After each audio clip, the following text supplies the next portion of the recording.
about to go down.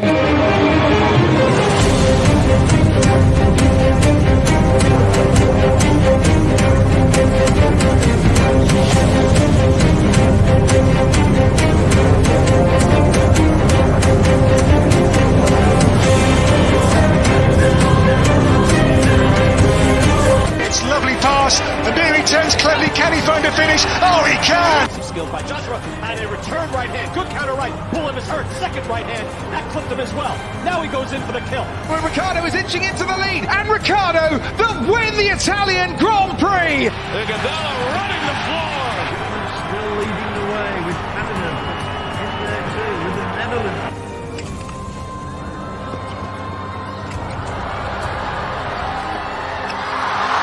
And Musa makes it 4 goals in 2 World Cup matches. The Monaco Grand Prix! Ricciardo triumphant in Monza. Through Bowden Barrett and an early touch and an excellent... Sports Orbit. We make the world go round.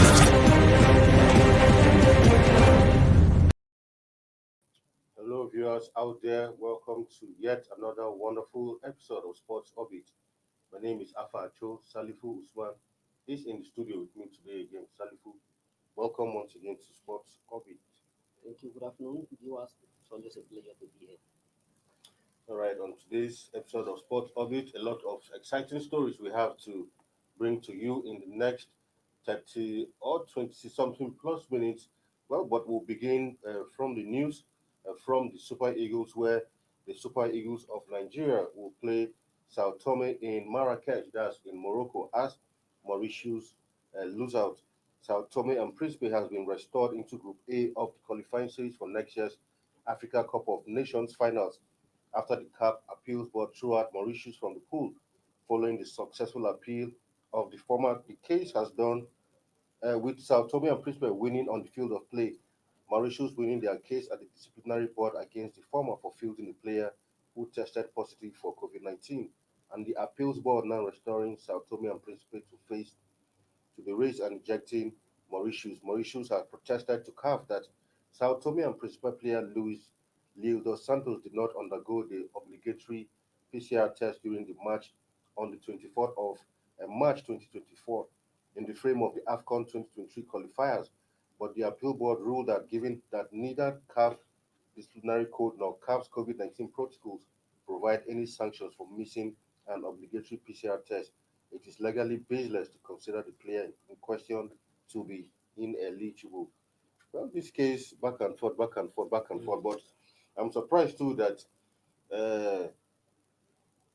Mauritius wanted, or on the other way around, wanted a player to be a whole country to be thrown out of the qualifiers over a player missing a COVID-19 test. Yes, and not that the player was. I think initially I even thought it was just another issue.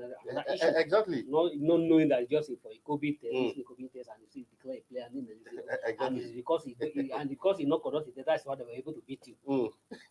That's what you mean now. Like, yes, exactly. Had he been, he passed. He takes the test. I would have won. He would have won. So the case wasn't even started. I think even the CAF National Committee in the first place, I think the F were even awarded that victory. But thank God the appeal court have more knowledge, more experience, and more understanding. And just like they say, even in the CAF rules and the CAF COVID rules, there's no even suggest any sanction for any player who meets the test. And there's no suggestion how we disqualify a player ineligible to play match because he failed to take the test. Exactly, and sometimes we see these things over and over in Africa where instead of winning on the pitch, yes, you fail to qualify, and you're looking for corners, you're asking for maybe a replay or for a team to be suspended or one of those things. Wanting to get the paper from the boardroom all the time, and exactly. Mauritius, there's no even need to worry yourself. You have every opportunity that the player does not able to. You have an opportunity to play on the field of pitch and win your ticket on the field.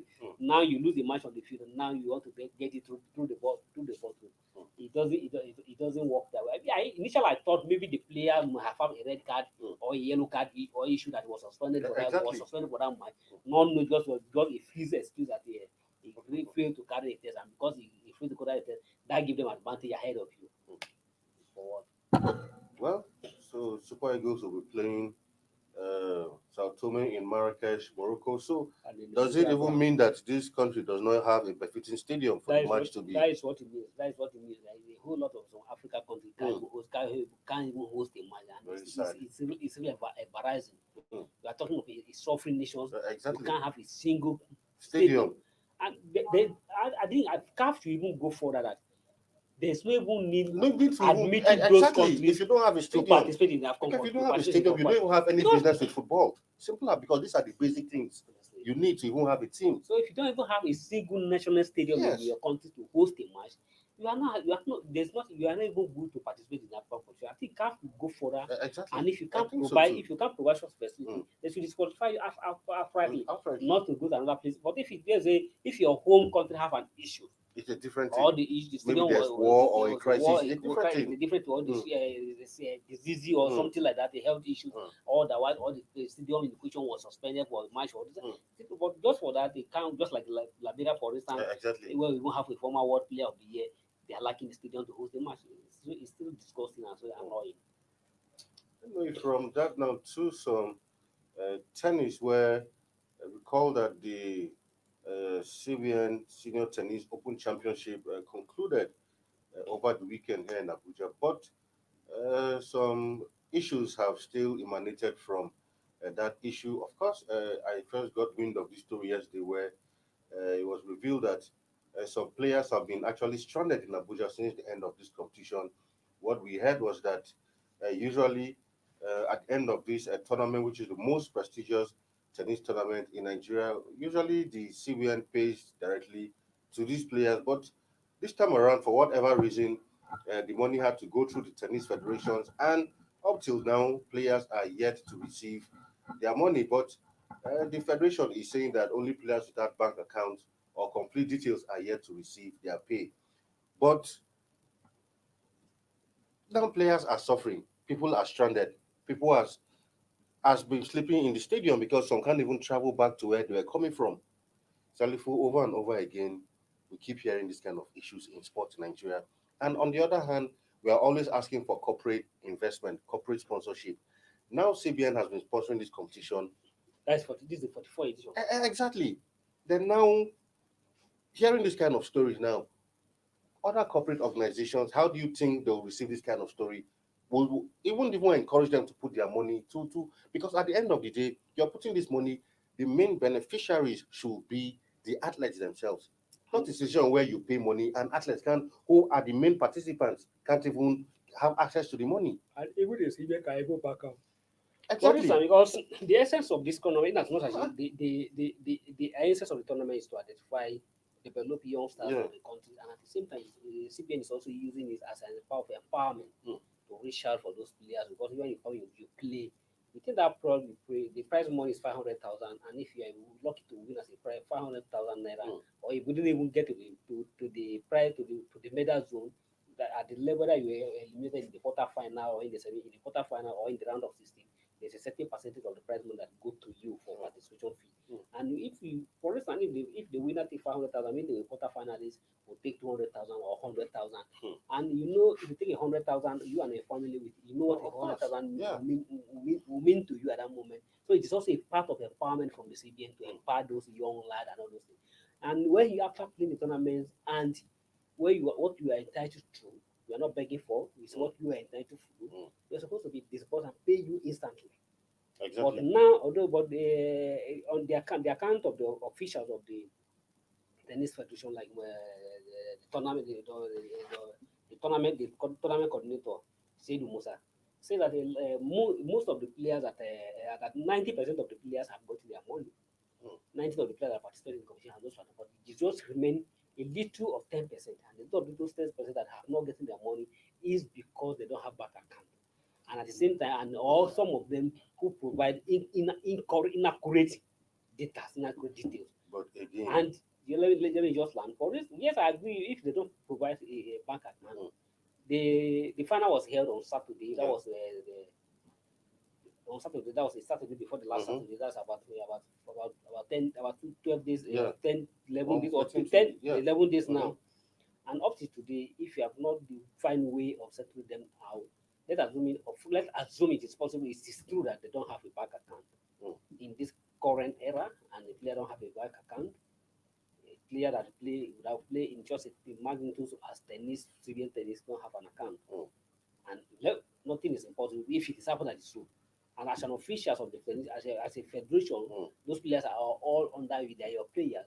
You should find a way to solve their problem instantly, instead of to wait for long and to do until the players started speaking to the yes. And besides, if they don't have account, like you said, this is how many days? How long does it take to open an account? Nothing even wrong. Nothing even wrong from the federations to open account for those players. Exactly. Or what's the big deal? There are some issues where so don't you have a next of kin or someone who can, because the main thing is the money. They should get their money. They have the parents. Whatever way. They also send the money to their parents. I mean, it should be. I mean, it's kind of. But the promise and that the people, the president of the federations,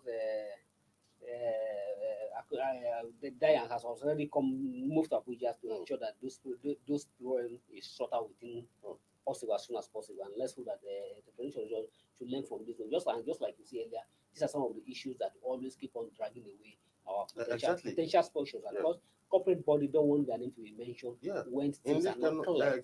And when money is budgeted for money, please, for the sake of everything, allow the money to be used for the purposes budgeted for. Plus that, moving on now to some bit of a sad news where a former coach of Eyimba, not just Eyimba, I mean, legendary coach when it comes to the local league here, Maurice Coman, the Belgian, has actually died yesterday at the age of 79 in Belgium. And of course, Eyimba has released a statement and saying, "We are saddened by news of the death of our former coach, Maurice Coman, who the club wrote in a social media post on Wednesday. The Belgian led Eyimba to their 5th league crown in 2007. And also, aside from Eyimba, Coman also managed a number of clubs, including Bendel Insurance, Lobby Stars, Gabros International, NPA, Ocean Boys, also with some stints at Kaduna United, Warri Wolves, Gombe United, Ikorodu United, Aqua United, and also led Ocean Boys to the title in 2006, and also guided Kaduna United to a historic Federation Cup glory in 2010. I mean, I remember this man vividly. A proper, you can call him a legend of the NPFL when it comes to that. He has traversed the whole country of Nigeria. I think he's to some extent you can even call him a Nigerian. He know more about Nigerian than some of us. Because some of us who are Nigerian, we don't even have the opportunity to travel around the country the way he has done. He has traveled from the east to the south to the west. There's no any region in this part of the country that he has not been to. He has coached a team. He has coached a team in the north central. He has coached a team in the south. He has coached a team in the southwest, in the northwest, in the northeast, in the northeast, everywhere. Within all the 6 geopolitical zones around this country, he has managed a club, not one or two. He managed Gombe, he managed Kaduna, so major, and he actually make a history in 2006 when nobody give Ocean Boy a chance. Where he take Ocean Boy from nowhere. Ocean Boy, I don't think since he led out Ocean Boy, nobody remember of the Ocean Boy again, of Baeza, where he take them from nowhere and to become a league champion in 2006. And Coman, I think history will remember him in this side of the world, what he has done, what he's done with football. And a whole lot of African our super Eagles star passed through him. People like Taiwo, people like Ibrahim Beye, and a whole lot of other players who are national players. He all discovered those players. So kudos to him, and then may he so rest in peace. We also sympathize with the families, and may so gentle so rest in peace. All right, Salif, we just said it all, and with that, we'll go on a quick break. When we come back, Sport Orbit continues. Don't go nowhere.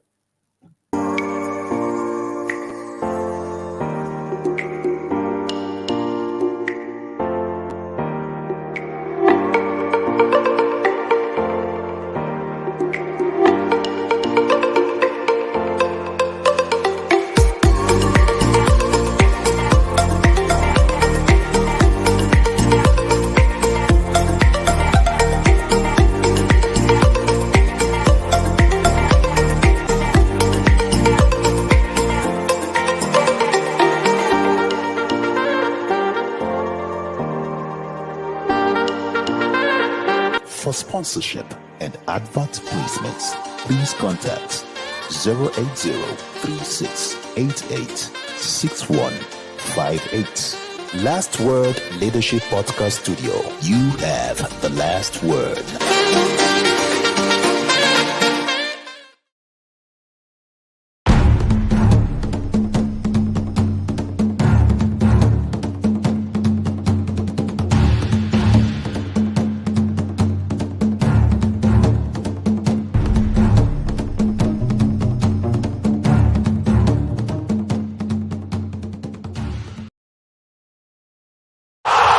Sports Orbit. We make the world go round.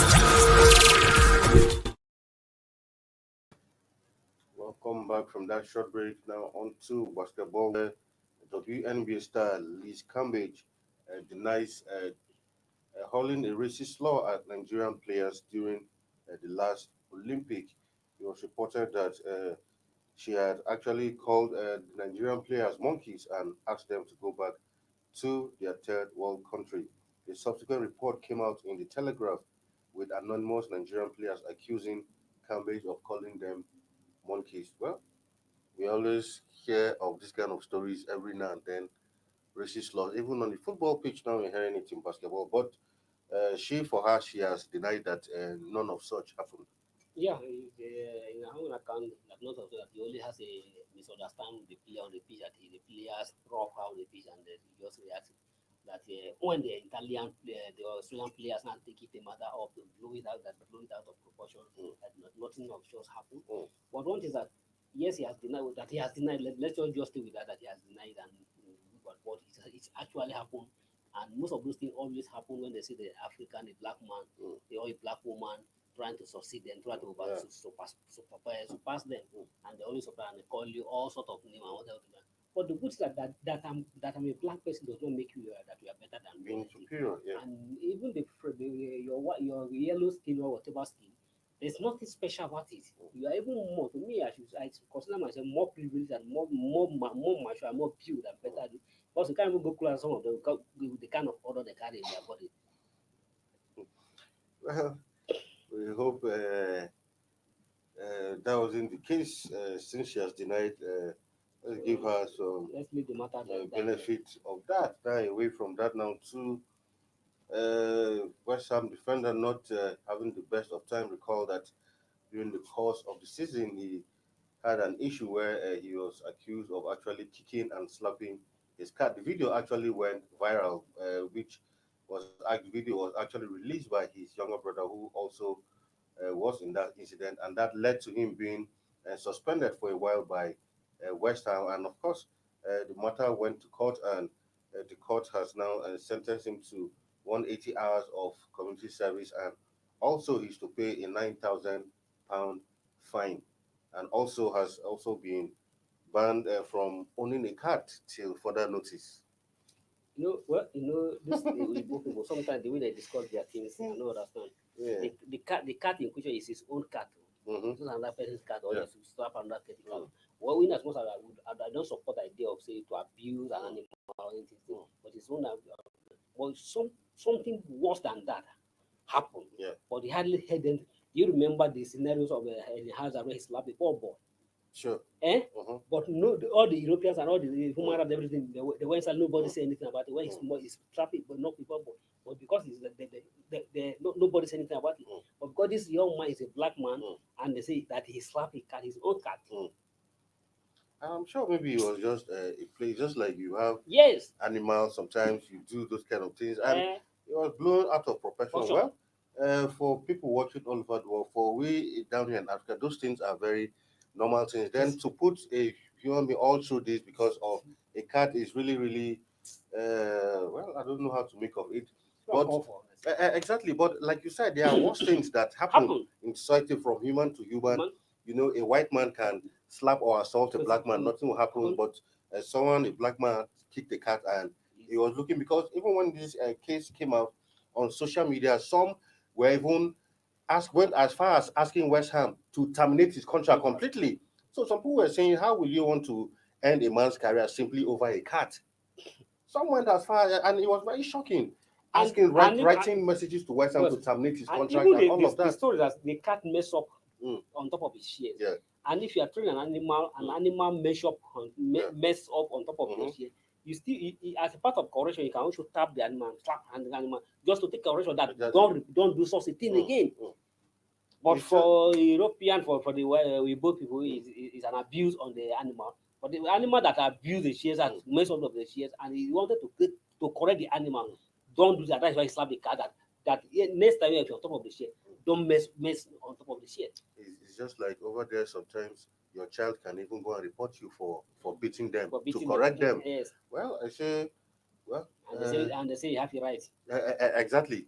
So you can't even have the opportunity to even correct your child the way you feel. Well, for me, I really not in support of that, but not the best of times for the young man, and I hope he gets over this and get back to playing football again.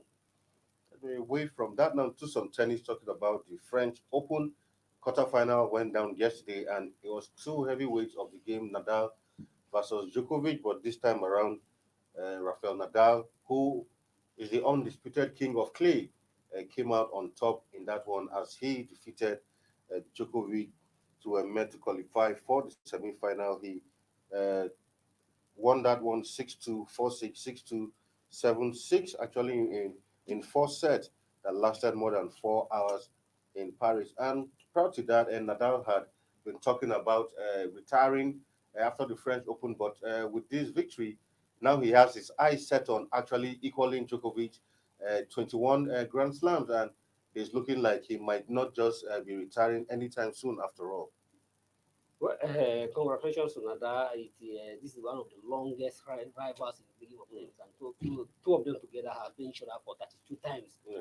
And yesterday match marked the 32 times they played each other, and on this occasion, both of them have showed who they are. He first started with Nadal dominating everything, but at the end of the dominating, but come to 2011, Djokovic began to have his fan of players against Nadal, and to the extent that he even went ahead in terms of the victory head-to-head count.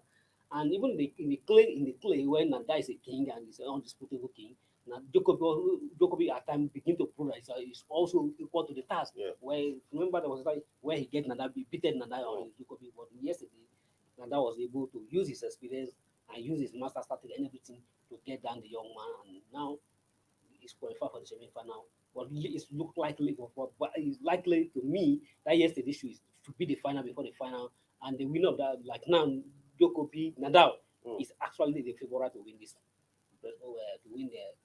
to win the first Open. But they still have this guy on the semi-final to challenge him.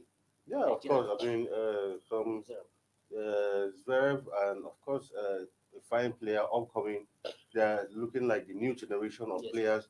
A very tough player actually to actually play against. But congrats to Nadal, and let's see if he'll be able to make it 22 Grand Slams. Recall that he won the Australian Open where Djokovic couldn't partake in that one due to the issues over not being vaccinated and all of that. Yeah. Away from that now to some football news where actually Lionel Messi says that he believes that Benzema, who has done enough to be the Ballon d'Or winner. He said, I think there are no doubts, Messi said, when asked if the Frenchman will be a fitting successor to the Ballon d'Or. It is very clear that Benzema has had a spectacular year and ended up consecrating himself with the UEFA Champions League, being fundamental from the round of 16 onwards in all games. I think there are no doubts this year. I think Messi couldn't have said it any better. I mean, if anyone is thinking that Benzema has any contest for the Ballon d'Or, I think he should perish that thought, because Messi himself has unofficially crowned him as the successor to the title this year. Yeah, the holder of the title has crowned that this is the successor of the title. And just like it's absolutely looking for what has happened the last season of the football. I think I don't think of any player else apart from Benzema who has done perfectly well to deserve the Ballon d'Or. Everybody was, of course, I don't think anybody will deny Benzema this time around.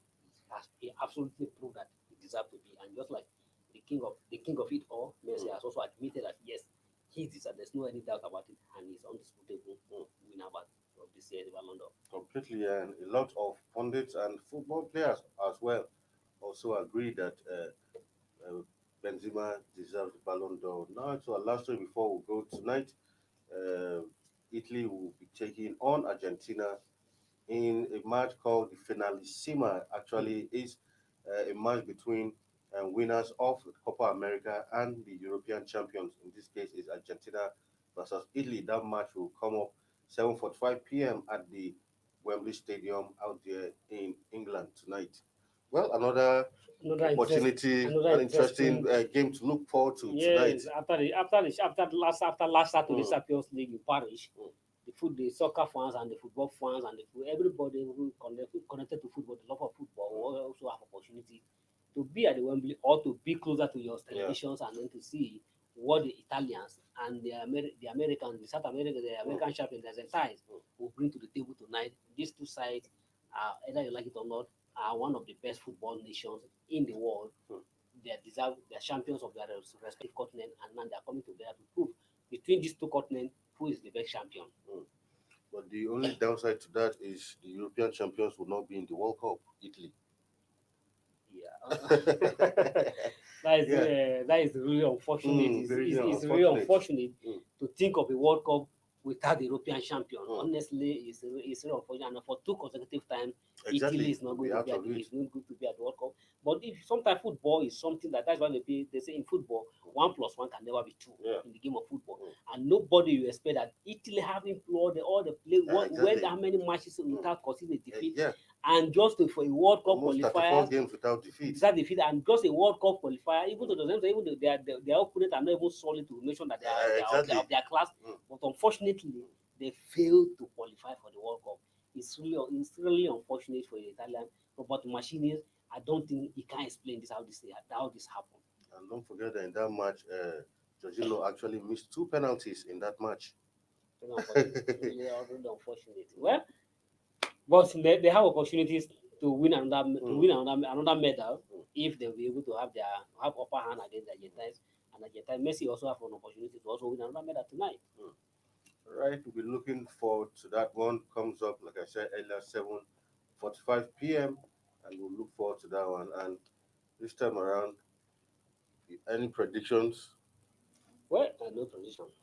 All right. Let the best win. Yeah, let the best team win. All right, that's where we draw the curtain on today's episode of Sports Orbit. Salifu, thank you for being in the studio with me today once again. Thanks for having me. All right, until we come your way tomorrow again to give you a complete review of all the sporting events that will be going down today. Stay safe out there and have a lovely day. My name is Afa Acho, your host.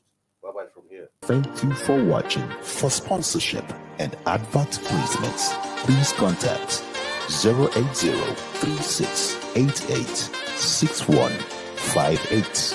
Last Word Leadership Podcast Studio. You have the last word.